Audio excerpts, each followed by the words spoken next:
Hello, welcome to the News Broadcast Daily, and following are the highlights. Leaders pay tribute to President Ho Chi Minh. Vietnam and China mark 62 years of diplomatic ties. HSBC lists Vietnam as one of 26 fast-growing economies. Experts forecast a gradual decrease in inflation. On the occasion of the Lunar New Year festival, a delegation of the party, State and Fatherland Front leaders laid a wreath and paid tribute to President Ho Chi Minh at his mausoleum in Hanoi on January 11th. The delegation included Party General Secretary Nguyễn Phú Trọng, State President Trương Tấn Sang, Prime Minister Nguyễn Tấn Dũng, National Assembly Chairman Nguyễn Sinh Hùng, and President of the Vietnam Fatherland Front Central Committee Huỳnh Đảng. Former Party General Secretaries Lê Khả Phiêu and Nông Đức Mạnh, former State President Trần Đức Lương, and former National Assembly Chairman Nguyễn Văn An also attended the ceremony. Later, the delegation laid a wreath at the monument to martyrs. Chinese Vice Foreign Minister Zhang Qichun affirmed that China wants to foster traditional friendship, deepen cooperation, and enhance political trust with Vietnam. He was speaking at a ceremony marking the 62nd anniversary of Vietnam-China diplomatic ties in Beijing on January 18th. At the ceremony hosted by the Vietnamese Embassy in China, Minister Chancellor Hoàng Ngọc Vinh said that since the diplomatic ties were established, the traditional friendship founded by President Ho Chi Minh and his Chinese counterpart Mao Zedong is always the mainstream of thought, meeting the aspirations and basic interests of the two peoples. He said he believes the two countries will gradually settle the remaining disagreement to turn the East Sea into a water area of peace and cooperation for mutual development. For his part, the Chinese diplomat said Party General Secretary Nguyễn Phú Trọng visit to China has helped orient the development of China's Vietnam relations for the near future and properly settle sea-related issues. He added that Vietnam and China have also seen new development and expansion of economic, trade, security, defense, cultural, and educational cooperation.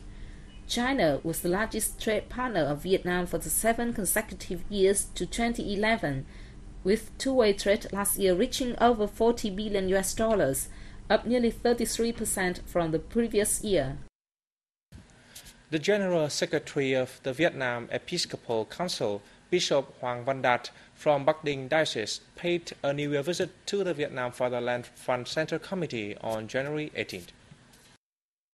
At the reception for the bishop, Vice President of the Vietnam Fatherland Front Hà Văn Núi said that over past years, Catholic followers nationwide have upheld the tradition of patriotism and enthusiastically taken part in national emulation and charitable movements launched by the Vietnam Fatherland Front.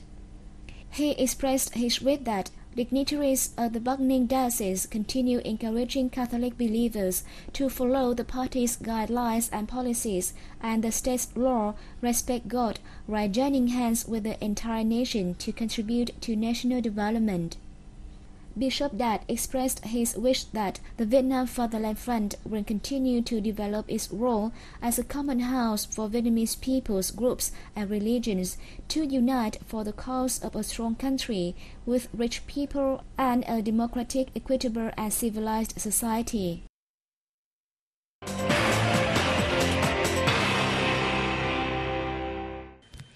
In its publication titled The World in 2050, HSBC listed Vietnam as one of the 26 fast-growing economies among the top 100 major economies in the world.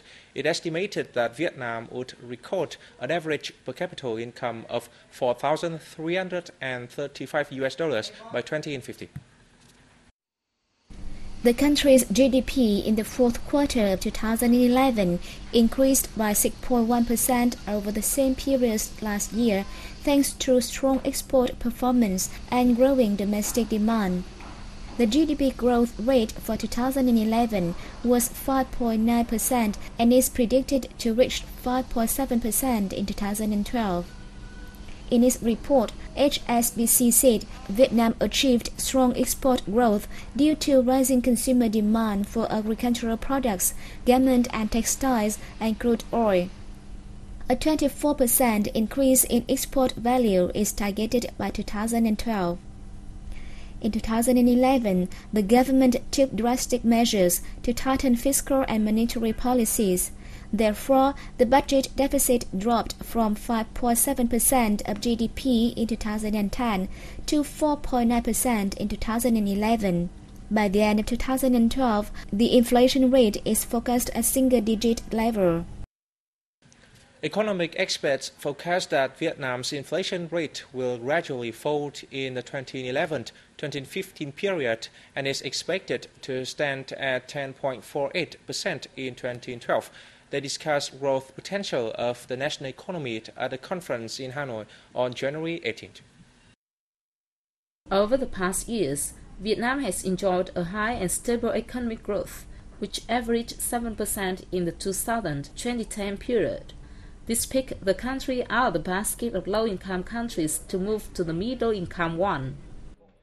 The experts forecast that the Vietnamese economy will enjoy a growth of 6.04% in 2012 and higher rates in the following years. On average, the country's economic growth will reach 6.68% in the 2011-2015 period. The highest GDP rate of 7.4% is predicted for 2014. The agroforestry seafood sector is expected to see an average growth of 3.03%, while the industry, construction and service area will grow by 6.8%. The service sector's growth will hit a peak of 8.39% in 2014.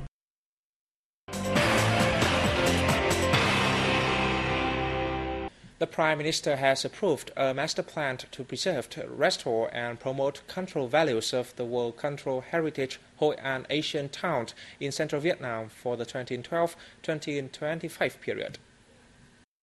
The plan aims to sustainably preserve and promote the UNESCO-recognized cultural heritage site, as well as enhance the community's role in the task. Hoi An is an ancient town of Vietnamese people located in the lower section of the Tu Bồn River in Quảng Nam Province, about 30 kilometers south of Da Nang City. It still preserves nearly all over 1,000 architectural relics, such as streets, buildings, assembly halls, temples and pagodas, shrines, ancient wells and tombs. These architectures not only bear the traditional art features of Vietnam, but also reflect the cultural exchange and integration between the Eastern and Western countries. At its 23rd section held in Morocco from November the 29th to December the 4th, 1999, UNESCO named the Hoi An Ancient Town in the list of World Cultural Heritages. A project on vocational training for rural laborers by 2020 has brought in obvious changes. However, the reality showed project designers should focus more on on-the-spot practice rather than studying theory in class. Between 2010 and 2011, nearly 800,000 farmers got vocational training, of whom 46% were trained in agricultural know-how and remaining learned non-agricultural occupations. However, vocational training programs for rural laborers revealed weaknesses.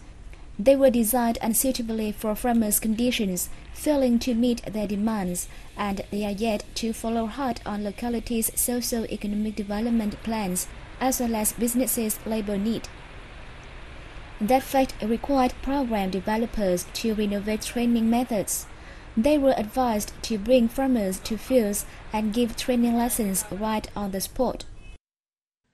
When the clock strikes midnight of January 23rd, fireworks will light up the sky above Vietnam to welcome the first day of the Lunar New Year 2012.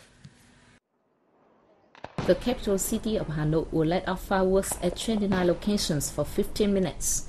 High-range fireworks will be shot from Hoàn Kiếm Lake, Hoàn Kiếm District, Thống Nhất Park, Hai Bà Trưng District, Nguyễn Hoàng Tôn Flower Park, Tây Hồ District, and Văn Quản Lake, Hà Đông District. Meanwhile, low-range fireworks will be set off in 25 inner and outlying districts to welcome the Year of the Dragon. In Ho Chi Minh City, people can watch artistic firework displays at 6 locations, including 2 high-range and 4 low-range performances during the first moments of the new year. Middle-range fireworks will also be set off in many other localities nationwide. And this is the end of the news today. Thanks for watching and see you next time.